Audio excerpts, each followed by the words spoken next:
So, the last but not least, is my colleague Ester Kövérová. She's my colleague from Mladí, a youth worker, and so she will talk a little bit about the Slovak context and also about services we are providing. So that will be a little bit more familiar to most of you. Yeah, so go ahead. Thank you, Karina. In my presentation, I'm going to or try to put together these two topics which my pre-speakers introduced, and it's somehow non-specific or maybe universal prevention, which Linda talks about, and maybe work with people who are endangered or who are radicalized in some way or are part of some extreme violent groups in Slovak context. And I think that when I think about this presentation, I think that the term or the concept which put these topics together is needs of youngsters. So I elaborate a little bit about this. So the needs of young people as a challenge for professionals. So I assume that behind the negative phenomena and risky behavior of youngsters are somehow unsatisfied needs. This is not only the cause of this negative phenomena or the risky behavior, but could be some of them. The second assumption is that we could prevent this risky behavior or this negative phenomena of youngsters focusing on their unsatisfied needs, or be aware of this. So what are the needs of young people? So this is the main question which we should somehow answer if we want to work with youngsters. And I think also Tore and also Linda touched this topic. And of course, needs of youngsters are very diverse, and youngsters are very diverse, and everybody has their own individual needs and individual motivations, either to engage in somehow violent or radical group, or behave somehow risky, to be addicted to drugs, or do some other risky behavior. So according to literature, there is a lot of needs of youngsters which are mentioned in some publications. So Maslow, you can't see it, but there is a Maslow in 1954.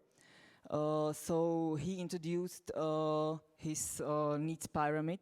I don't know if you're familiar with it, but basically it says that on the bottom of all needs, there are physiological needs. Then it's safety, love and belonging, esteem and self-realization. Then, for example, Erikson talk about the period of adolescence or period of puberty as period of identity and confusion of roles. There's other authors which talk about the need of meaning in life, not only for youngsters but also for everybody, or also for adults. Then the period of adolescence and period of teenage age. Teenagers want to define themselves against the authorities. They want to gain somehow their independence from adult world, from adult norms, or against adult norms and adult world. So this is also one of the causes of for example, risky behavior or engagement in radical groups. Then is need for adventure or new experiences. Also, Tore talk about it in his typology. Adventurers. Then, for example, the most important for youngsters, and what we see also in these COVID times, is spending their leisure time with friends, or have some social net and some connections with friends, which is somehow restricted during these times. And then is very important, so last but not least, is important parental or not parental adults. So have somehow relationships with somebody who is not my parent, but is an adult, and is somehow a role model or somebody who can give an advice in some critical situations. So, and that's what for example, I made a research among Roma youngsters, and I find out that what is very supportive in their path or in their let's say educational career or educational life, or to be successful in educational system, in school system. What is supportive is to have some of these kind of adults, non-parental important adults in their life is very important for them and very supportive for the success. Okay, so now I'm going to talk about our work in Mladí ulice, and how we can reflect on these needs through our programs. And we have 3 programs here in Mladí ulice, and first of all, it's street-based youth work and club work with youngsters. Then it's work with youngsters endangered with radicalization and extremism. And the third program is working with families in crisis. So, for example, this street-based youth work, or maybe club work with youth, there is a list of needs which we can somehow satisfy during our work. For example, they can meet friends here, they can meet important parental adults here, they can belong somewhere. And a little bit from the history of our street-based youth work. So we started our street-based youth work in Modrý dom, Blue House. It was social housing in Petržalka, in one district in Bratislava. And there lived mostly the Roma minority, and these youngsters were from Roma minority. So they live somehow segregated from the major society.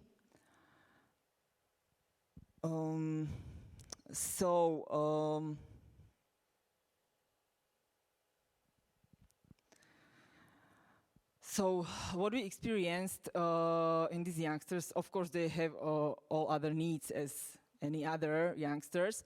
But what we experienced is, for example, lack of safety, because these families living in poverty, they live in very bad conditions, their parents are unemployed, they're failing in school, drop out from the schools, so they feel somehow unsafe.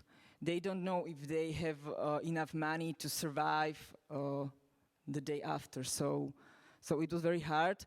And yeah, it was very difficult work because, we can't saturate this need, because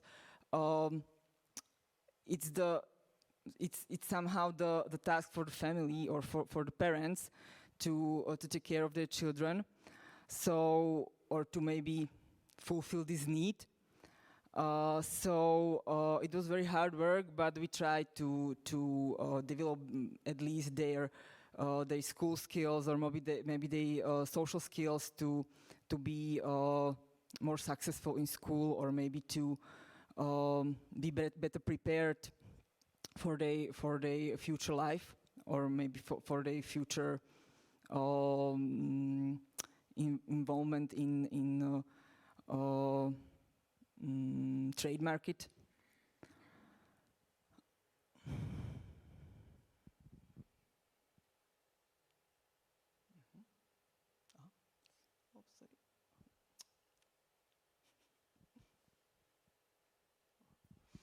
Okay, so the second program was also street-based youth work, but we also have a club there. It was Rendes. Rendes is also one neighborhood or one district in Bratislava. These kids are, let's say, common kids from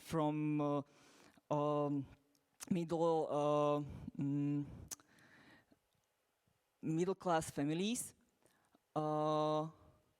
but they also experience a lot of problems, a lot of maybe traumas, a lot of things as every other youngsters. So we have a club Pohodička there. It's a youth club, or youth club based on love threshold principles, and we try to did something which called participative learning and empower them.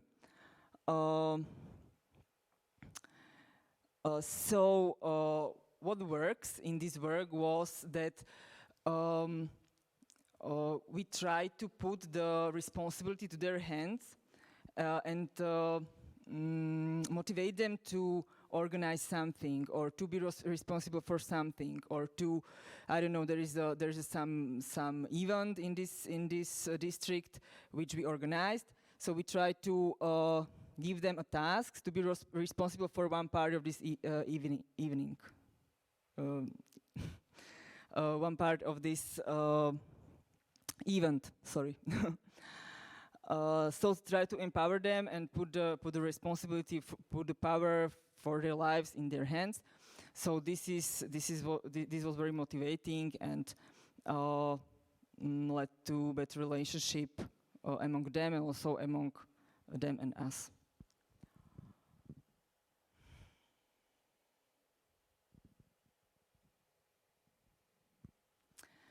Karlova Ves, it is also the district in Bratislava.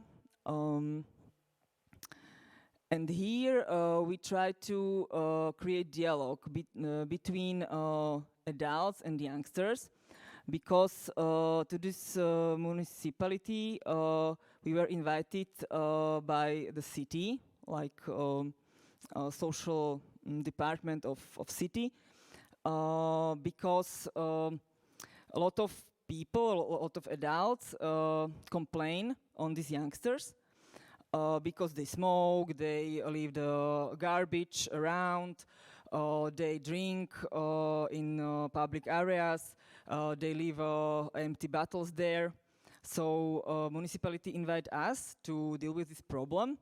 And of course there is a question if we are dealing with problems of youngsters or problems of adults. So like we try to facilitate this process. We try to somehow get closer the adults and these youngsters. For example, the very big problem was the smoking, because it was somehow sports area, and there was a lot of sports slurs. There is also place for kids, little kids. So there were mothers with their kids, and they complain because these youngsters smoke there, and they're leaving the cigarette butts under the benches. For example, we try to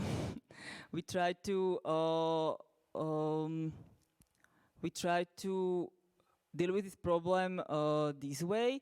that we create a space for smoking, which is not on the eyes of others, and they can smoke there like freely, and they don't annoy any other people who are there.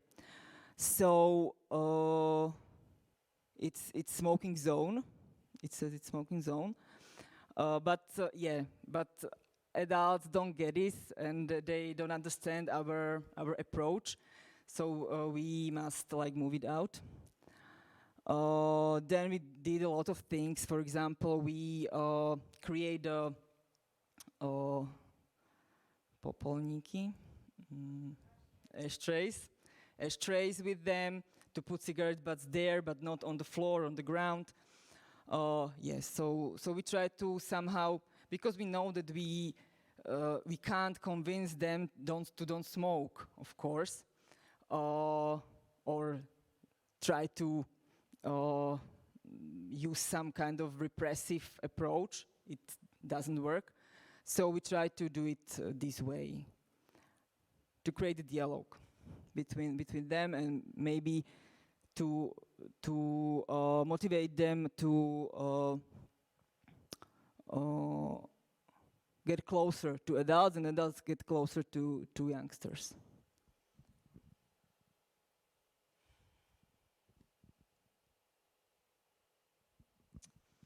Yeah, and there is this project when we are here. It's a community work with youngsters. We call this community center style Jedaleň, and the part of this community center is youth club, which is on the other side of the building.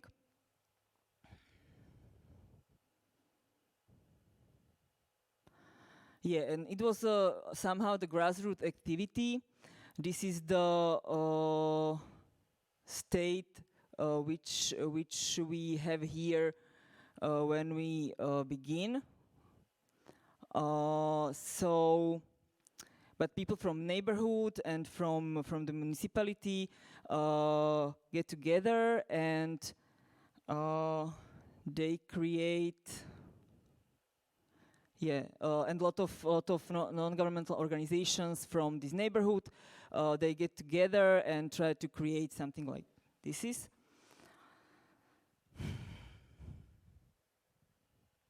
Yeah, and this is our club, which is on the other side. We called it Budovanie na peknej. Yeah, and it's open for all the youngsters because it's based on the Lofter's principles. And we offer them a lot of activities, basically some kind of games, also PlayStation. But yeah, this is not the main point. The main point is to build a relationship based on trust with these youngsters, and maybe to be these important non-parental adults for them. To give them alternatives in their maybe critical or maybe somehow heavy situations in their life, so these games are only the tool for this. So this is important.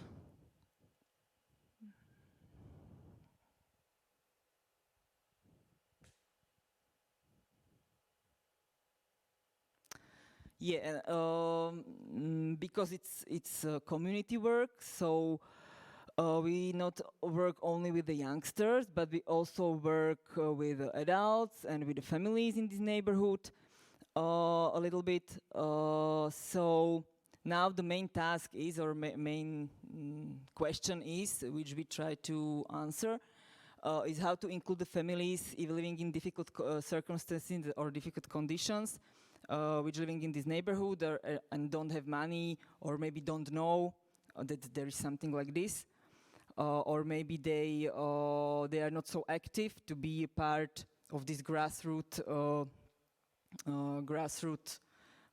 activity. So how to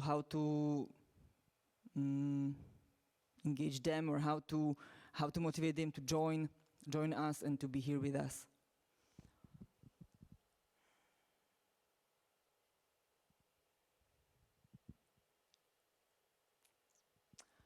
Okay, the second program is a part of somehow, let's say, specific prevention, and it's focused on youngsters endangered with radicalization and extremism. So there is a lot of reasons why youngsters engage or are involved in these radical groups, or maybe why they think about or have some radical ideas or radical opinions. And also I think that behind that is also unsatisfied needs of these youngsters. So maybe need of belonging somewhere, or maybe creating their own identity, or to be perceived by friends or by somebody from the group, to build the self-esteem, actualize somehow, or seeking for the meaning, maybe somehow think about or have an opinion which are against authorities, or which are against adult norms, or adult norms, or adult way of thinking, or adult way of behaving.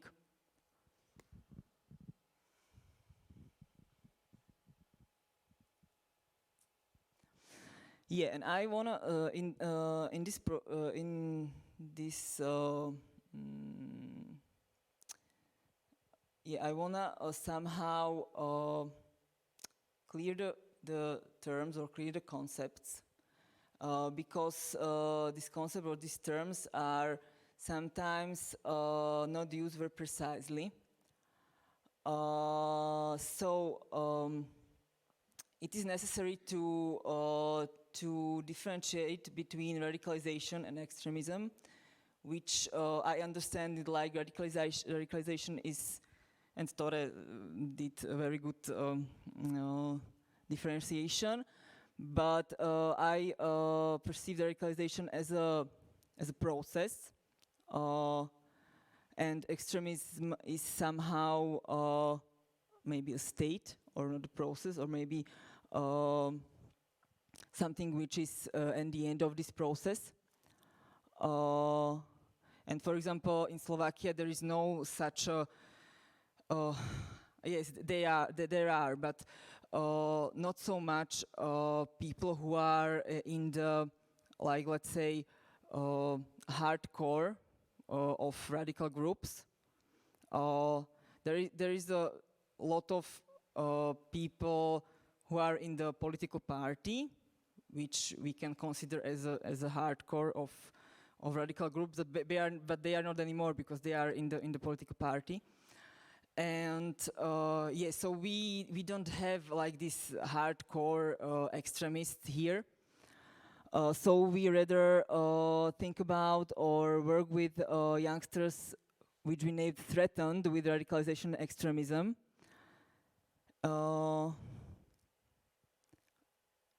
So this is something a little bit different.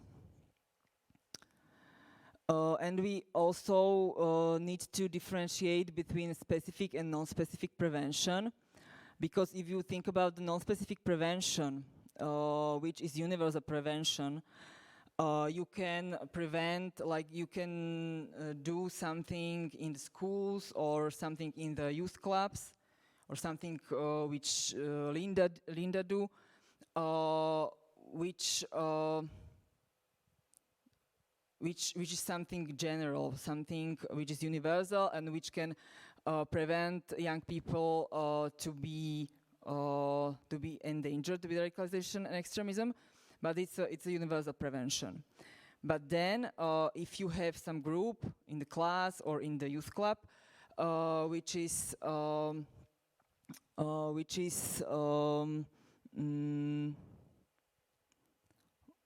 in the group youngsters which are threatened with radicalization and extremism, which has this opinion, which have somehow racist comments, or maybe do the hate speech. It's specific prevention and or intervention and somehow selective prevention. And there is also a very thin line between selective and indicative prevention, because indicative prevention, you work with youngsters which are not only the threatened with radicalization and extremism, who are already involved in radical group. So this is, I think, is very important to say, because somehow we mixed non-specific and specific prevention, and we think that we in the schools with the common class or normal class we do specific prevention, but we are not. Like we do specific prevention when there is somebody who is threatened with radicalization and extremism.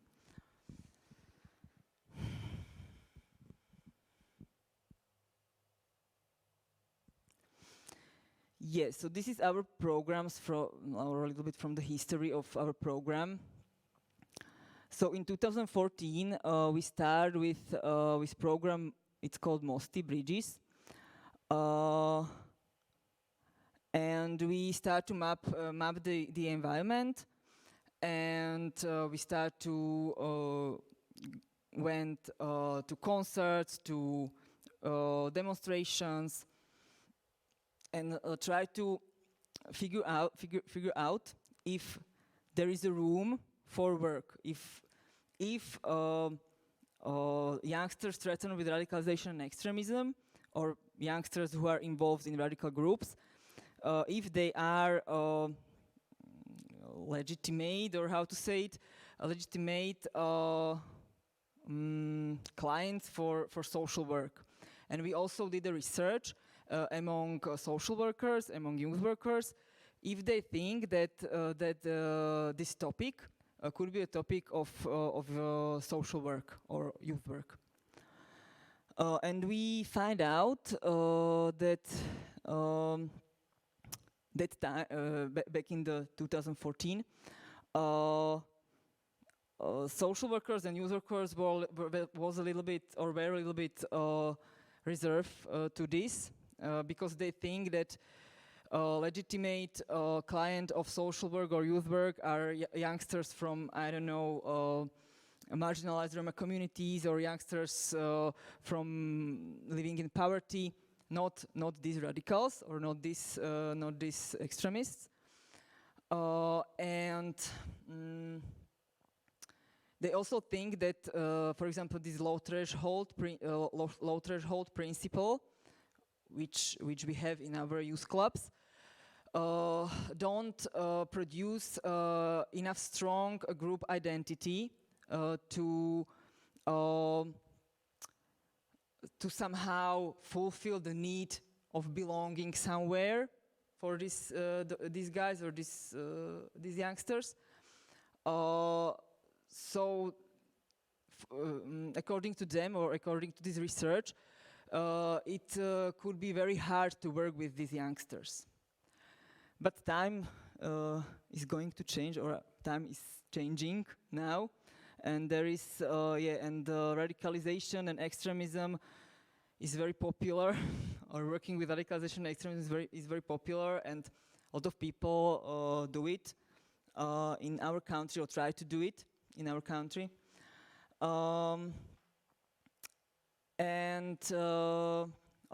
Back in this 2014, or back to the beginning of this work in our country, these youth workers, or maybe social workers, think about that these youngsters have somehow different values than the values of society. But I think now that that they have very common values, or they try to search for meaning in life, or try to search for equality, or try to search for for very common values which we accept in our society, but I think they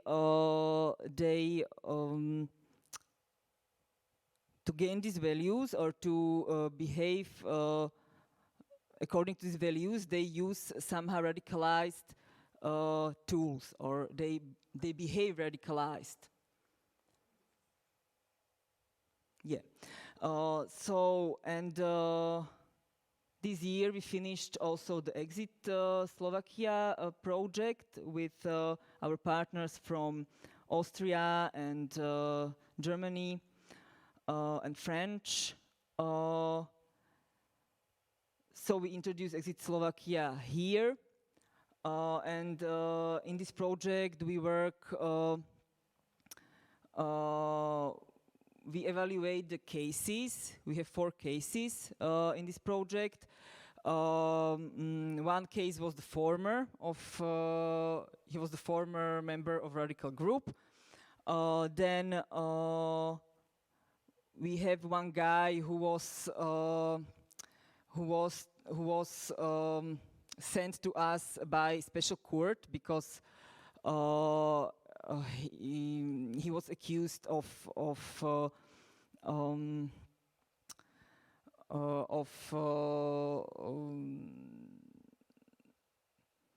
radicalization and extremism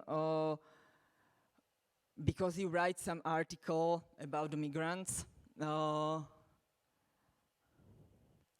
no, because he has forbidden tattoos on his body. Then the third case was the class in the school. There were some youngsters who were endangered with radicalization and extremism, and they were also the part of a young fraction of the neo-Nazi or far-right, let's say far-right party, which we have in parliament today. And what was the fourth? I don't remember, but never mind. And what was the conclusion from this, from this evaluation of these cases? Was that what works in a work with these people was to creating a relationship or to connect with other roles of them. So they are, on the one hand, they are extremists or they are radicalized individuals. That is the one role of them, but they have another roles. For example, they are brothers. They are sons. So to connect to other roles and try to support them, these roles. Then another what works was transparency, like to be transparent. For example, in this class, from the beginning, we try to be very, very clear why we are there, what we are doing there. We tell them that some of the teachers are afraid because they did some risky things or they behave risky. So that transparency is very, very important, and not to argue, not to argue about the, not to formulate the rational arguments, rather to try to connect to somehow emotional level of their personality, try to get to know what is behind their hatred, what is behind their behavior, their radical behavior, or their radical opinions. So this was the output of this exit project. And now we have a project, The Radical, which we already started. And this project is about try to create a model of work for youth workers, or maybe for anybody who work with the youth. So it could be also teachers, it could be also police officers who are also in the first contact with these youngsters, and to create a model of work. So some kind of training, we create a training module for them, how to work with the radicalized youngsters.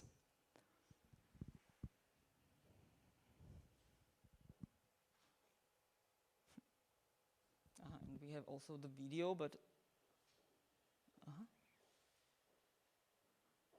and this is a video about the needs and radicalization and extremism.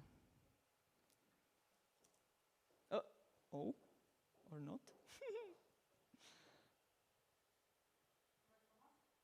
Čakaj, neviem, či mi to... A? Ale neviem, či to... Že to nepočuť. Neviem. Ježiš. To je strašne divné.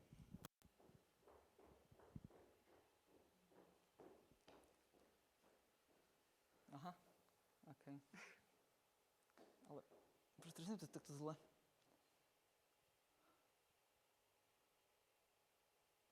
Toto je Peter. No tak Peter má 16 rokov a práve vstal. Peťo chodí na strednú školu. Počujete to? Predmety ho bavia. Zaujíma sa o svet okolo seba.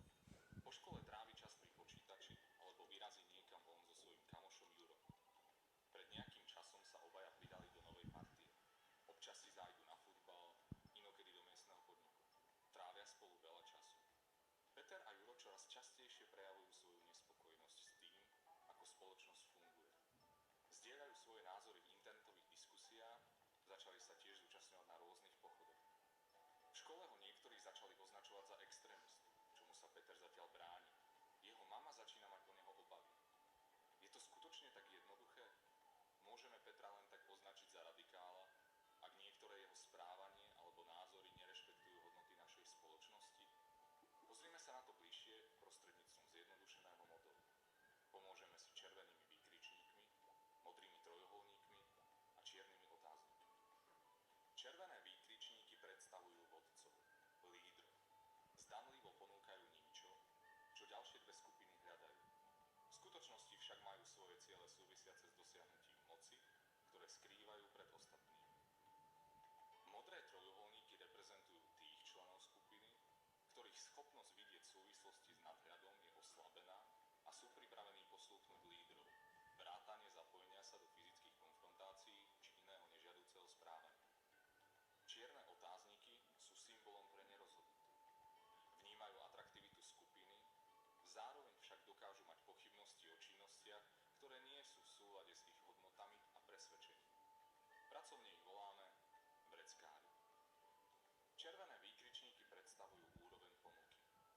Modré trojuholníky ako i čierne otázniky sú úrovňou dopytu. Do tejto skupiny patria aj Peťo s Jurajom. Hľadajú partiu, zážitok, dobrodružstvo, možnosť sebarealizácie a ovplyvnenia sveta okolo seba. Peťo má legitímne potreby. K ich naplneniu však môže dochádzať nelegitímnym spôsobom. Petra nechceme označiť za extrémistu, hoď by bol členom skupiny, ktorá by mala takéto znaky. Je skrátka mladým človekom, ktorý je ohrozený radikalizáciou hodnôt, postojov či správania. Úlohou nás, sociálnych pracovníkov či pracovníkov s mládežou, je pôsobiť najmä na úrovni dopytu. Vytvárajme programy a poskytujme služby, ktoré majú potenciál zaujať mladých a zároveň im pomôžu úspešne zvládnuť všetky náročné úlohy dospievania. A tie veru nie sú jednoduché.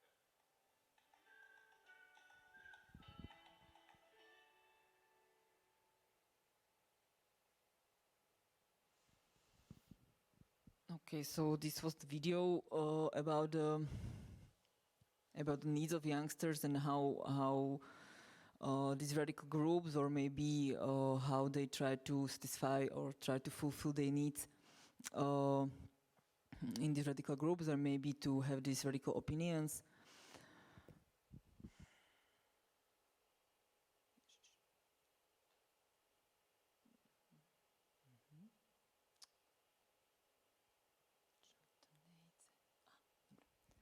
Okay, and the third program is about working with families in crisis.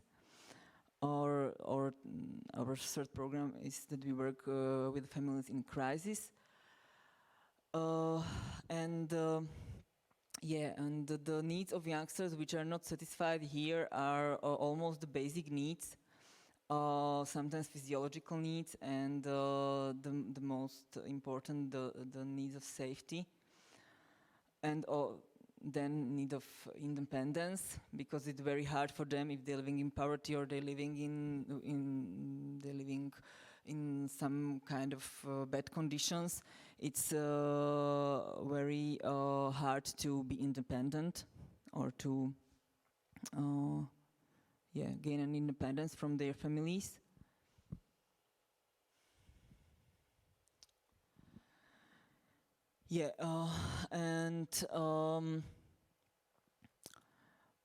What put in Bratislava or what put families in our program to crisis, or what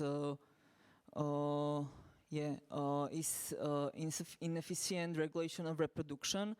So, for example, we have a lot of girls from our previous program, which was in the past they were the part of the program in Blue House, and now it was, I don't know, 10 years ago. And now they are adults, or they are young adults, let's say, because they are not so old, and they have their own children. Some of them more than 2 children. Some of they have only one child, and it looks like that, or I perceive it like this, that if they are if they are effective in regulation of their reproduction, they are more able to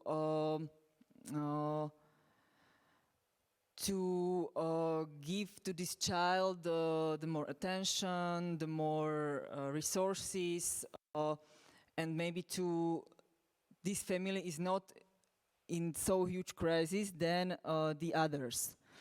Then the girls which are not effective in regulate their reproduction. So, for example, they have 3 kids, and in a lot of these families, the fathers are not a part of these families, or they don't take care of the families. So it's only up to these women. And so if they are effective in regulate their reproduction, they are more successful in raising their children, and to not be in a trouble, and to not be in some kind of economically bad situation. Then what is a very big problem in Bratislava is insufficient social housing. Which is a very big problem, because we have very few social flats or social apartments. So these families paying a very high rent to somebody who rent them flats or places which are very bad for living, which are sometimes in some storages, or which are not supposed to be a living area. And if they want to rent a normal flat, it's like they can't afford it, because you have to pay, I don't know, at least, I don't know, 800 euros to start to renting a flat, because there is a deposit, you need to pay 2-month rent. So they don't have this money, so they're don't have social housing, they don't have this money, so they're living in very bad conditions because of this. We have and there is also very big the motivational factor is bad working experiences, because, for example, they try to employ somewhere, and they did it, but because they don't know the law very well, then they don't know the legislation very well, they are sometimes the victims of people who want to earn money of them. And for example, they work 12 hours a day for the month, and they didn't get paid. They don't get paid. So it's a very bad experience for them. And they said that why I'm gonna work when I have these experiences. And so this is very demotivational for them.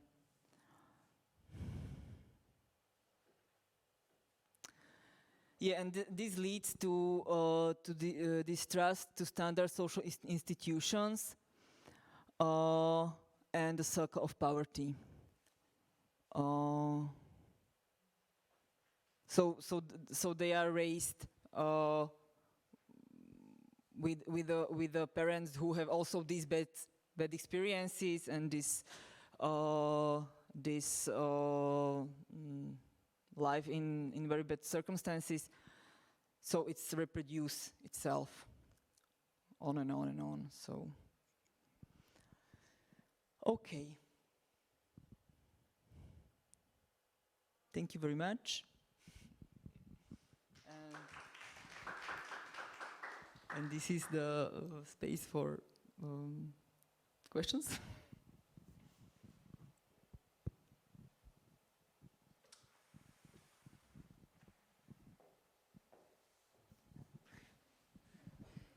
Two tasks in the same time. So, questions, comments? Yes. Thank you, Esther. I'm wondering about those young adults from the Blue House. They are legal here in Bratislava. There's not like that. They're not. I don't know. You mean? They are citizens of. They are citizens of Slovakia. They have just the Roma origin. Yeah. But I don't know if they are identified with it. That's the question. But most of them, yes. But they are citizens. They have also the permanent living, or how to say it, here in Bratislava. Yeah. But mostly only on the municipality. Like they don't have in ID. They don't have a street, but they have only Bratislava Petržalka, Bratislava and the district. Because they are they live in a house, for example, where there is impossible to put it in the ID that it's my permanent. Yeah. But is it like how many do you think are in this situation? Is this like a big problem?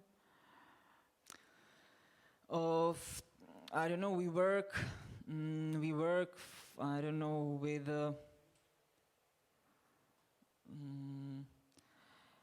The people who are in this very bad situation, who is in this terrible housing, I don't know. It's 6 families, 7 families, and it's the young adults from the Blue House, and so they have children. So, but sometimes there are big families.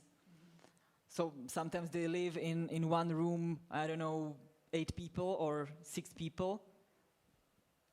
So, but in comparison to inhabitants of Bratislava, maybe it's not so much. But it's if the municipality or the city don't try to resolve the problem, this problem going to increase and increase and increase. So.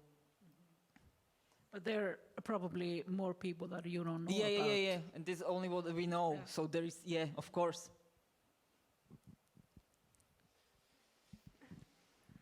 So, any other questions or comments?